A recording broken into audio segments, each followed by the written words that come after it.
បាទថ្ងៃនេះមានដំណឹងល្អមកបងប្អូនអរគ្នាកុំភ្លេចឆែកមើល account Facebook បាទរបស់យើងផង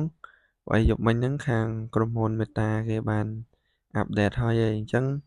account ខ្លះប្រហែលជាចូលបើកមកប្រើបានវិញណាប៉ុន្តែបងប្អូនខ្លះចូលអត់កើតទេដោយសារអីគាត់អត់បាន save នៅលើ device របស់គាត់ណាអញ្ចឹងនៅពេលដែលយើងចូលតោះតែយើងចាំ password បានយើង log ចូលកើតប៉ុន្តែបងប្អូនខ្លះក៏អត់ចាំ password គាត់ទេអញ្ចឹង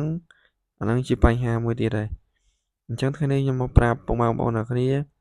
បាទយើងភ្លេច password តែយើងចង់យក account យើងមកប្រើវិញណាសំខាន់ពុកម៉ែបងប្អូនភ្ជាប់ជាមួយលេខទូរស័ព្ទឬក៏ Gmail ដែលពុកម៉ែបងប្អូនបង្កើតជាមួយនឹង Facebook ណា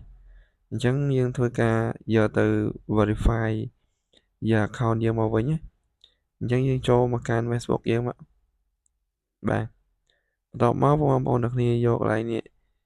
user under profile បាទយើងចូលកន្លែងហ្នឹងបាទបន្ទាប់មកដល់កន្លែងនេះគេឲ្យយើង log in ចូលនេះអញ្ចឹងបងប្អូនទាំងគ្នាបើសិនជាបងប្អូនភ្ជាប់ជាមួយលេខទូរស័ព្ទឬក៏ Gmail យើងត្រូវបំពេញនៅលើហ្នឹងហើយនៅខាងក្រោម password ប៉ុន្តែបងប្អូនអត់បានចាំទេអញ្ចឹងយើងត្រូវធ្វើម៉េចអញ្ចឹងឥឡូវខ្ញុំមកប្រាប់បងប្អូនទាំងគ្នាឲ្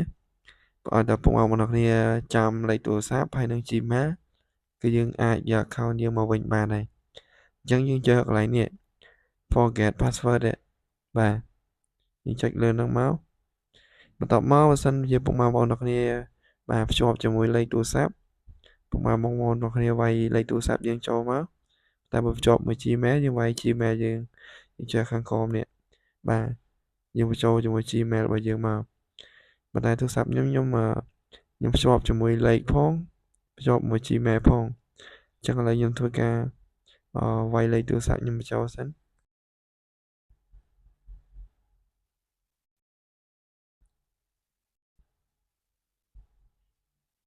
នេះបងប្អូនគ្នាឃើញអត់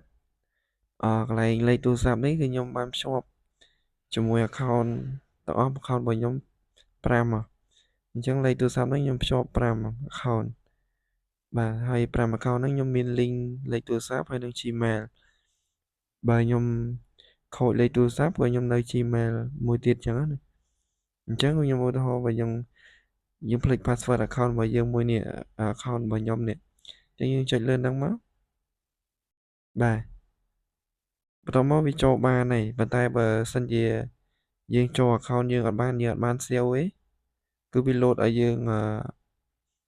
change password ទេណា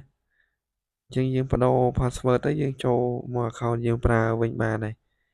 ប៉ុន្តែបងប្អូនត្រូវកត់ចំណាំ password ដែលយើងបដូរថ្មីហ្នឹងផងប្រយ័ត្នភ្លេចទៀតគឺអាហ្នឹងយើងពិបាកយក account យើងមកសារទៀតហើយអញ្ចឹងវីដេអូនេះក៏មានតែប៉ុណ្្នឹងទេបងប្អូនគ្នាជួបខ្ញុំនៅវីដេអូក្រោយទៀតអរគុណសូមជម្រាបលា